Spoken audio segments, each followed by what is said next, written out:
In this video of JavaScript, we are going to start the iteration statements, normally called as loops.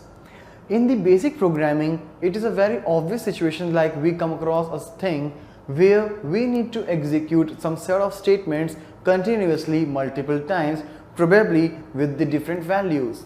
For example, if I want to find the even numbers from 1 to 100, what I need to do is I will have to write the code for checking the even or odd again and again. But rather than writing the same code again and again, I can put this particular code inside a loop which will provide various values, means different values from 1 to 100 continuously. And inside the loop, we will check the condition. If the number is even, we will print that.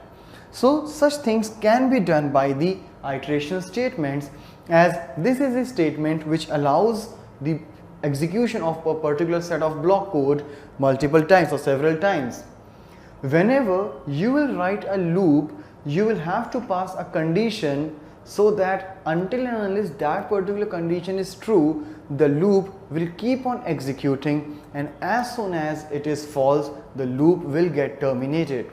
For example, as I said, I want to find all the even numbers from 1 to 100. So it is a condition like the number or the value of I of whichever variable I am using, that should be less than or equal to 100. As soon as the value will exceed from the 100, the loop must get terminated. So this is what it's written here, keeps on executing until a given condition is true. So whenever you will start writing these control statements, whether it is the conditional statements or iteration statements, logically as per your requirement, you can make them nested to any level. Here is the basic idea how the iteration statements or loop get executed. So here, this is the control flow. There must be a condition. If the condition is true, then we will execute the conditional code and the control will again come to this condition.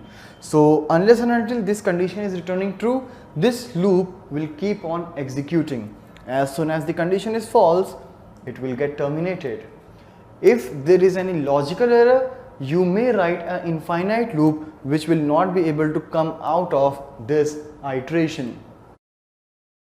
Logically, you can classify the loops in three different types, that is for, while and do while, which we will be discussing in our later videos practically as well.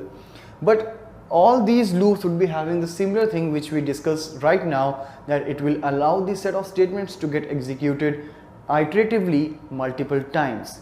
So in our next video onwards, we'll start with the implementation of them.